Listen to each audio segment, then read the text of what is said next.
Last night, someone got their revenge. They planned it. They waited for it. They imagined exactly how it would feel the moment it finally happened. And then it did. And they felt nothing. Or worse, they felt emptier than before. If that's ever happened to you, or if you've ever wanted revenge and couldn't understand why the fantasy felt better than the reality ever could, this video is going to explain something your brain has been hiding from you. Because the science of revenge is one of the most uncomfortable findings in modern psychology. Not because revenge is wrong, but because your brain has been lying to you about what it will actually do to you. Here's how. Think about the last time someone betrayed you. Not a small thing, a real one. A friend who turned on you. A partner who chose someone else. A person you trusted completely who used that trust against you. In that moment, something ancient activated inside you. Your chest tightened. Your thoughts narrowed. Every part of you locked onto one thing. Make it right. Psychologists have a name for this state. They call it the injustice gap, the distance between what happened to you and what you believe should have happened. And your brain cannot rest while that gap is open. It keeps returning to it, replaying it, rehearsing it. The same system that kept your ancestors alive by obsessing over threats, the same nightmare simulator we talked about in the last video, turns its full power onto the person who hurt you, and it makes you a promise. Close the gap. Make them pay. Then you'll be free. In 2008, a psychologist named Kevin Carlsmith at Princeton University ran an experiment that should have been simple. He divided people into groups and set up a game where some participants were betrayed. Others in the group took their resources and left them with nothing. Then he gave the betrayed participants a choice. Some could take revenge, a real, costly punishment against the person who wronged them. Others could do nothing. Before the revenge group acted, Carlsmith asked them to predict how they would feel afterward. Every single one of them predicted the same thing: relief, closure, satisfaction. They were certain, so certain that they paid real costs, gave up real resources just to have the opportunity. And then Carlsmith measured how they actually felt. The revenge group felt worse. Not slightly worse, measurably, significantly worse than the group that did nothing at all. The people who got their revenge reported higher levels of rumination. They thought about the betrayal more, not less, after punishing the person who wronged them. While the people who did nothing, who simply let it go, had already started to move on. Why? Here is what Carlsmith found. When you are denied revenge, your brain does something instinctive and painful, but ultimately useful. It looks for a way to close the chapter. It begins, slowly, reluctantly, to reframe, to find an explanation, to build a story that lets the event become the past. But when you get revenge, the chapter stays open. Because now there's a new event, a new thing that happened, a new action that needs to be processed. And more than that, the act of revenge forces you to keep the original wound alive. To punish someone, you have to keep thinking about what they did.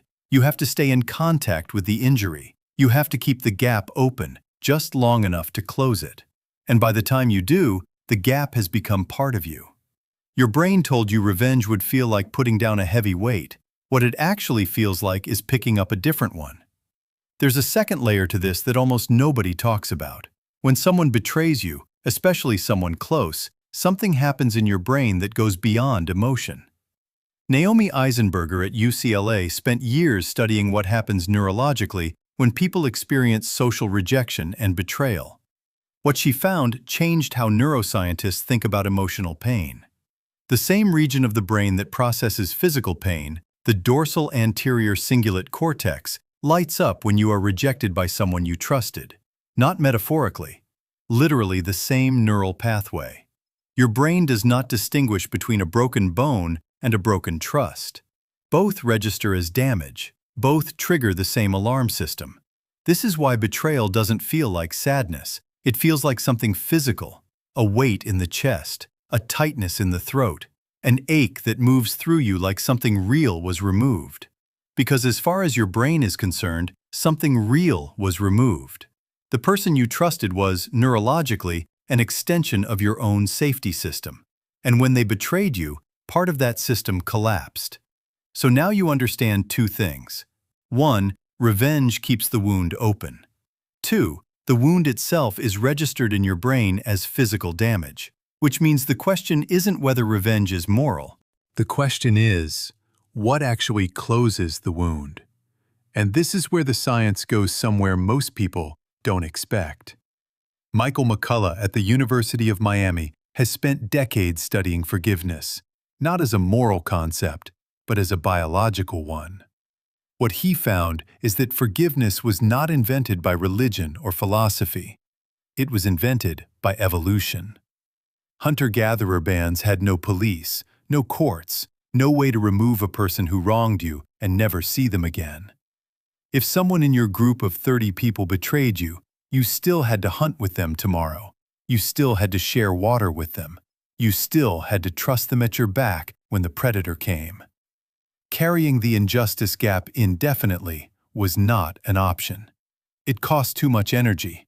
It degraded cooperation. It weakened the group. So the brain developed a system to close the gap, not through revenge, which restarts the cycle, but through a recalibration of the relationship. A way to say, what you did is registered. The price has been noted. Now we move forward. McCullough found that people who were able to reach this state, not forgiveness as forgetting, but forgiveness as a deliberate recalibration, showed measurable physical changes. Lower cortisol, lower blood pressure, improved immune function. Forgiveness, in the biological sense, is not something you do for the person who hurt you. It is something your body does for itself. None of this means what happened to you didn't matter. None of this means the person who betrayed you deserves to walk away without consequence. It means your brain has been running a program that was designed for a world where the person who wronged you was someone you couldn't escape. So the fastest path to survival was to find a way to recalibrate and keep moving. The injustice gap is real. The pain is real. The desire for revenge is one of the most human things that exists. But the promise it makes, get your revenge and you'll finally be free, is the one promise it almost never keeps. The people who heal fastest after betrayal are not the ones who punished the person who hurt them. They are the ones who found a way, however slowly, however reluctantly, to stop feeding the wound. Not because the other person deserved it, because they did. The leopards are gone, but the injustice gap is still open. And your brain is still trying to close it the only way it knows how. Next time, we're going somewhere most people are afraid to look. Loneliness. Not the feeling of being alone on a Friday night. The kind of loneliness that physically changes your brain and shortens your life. The science will surprise you. See you next time.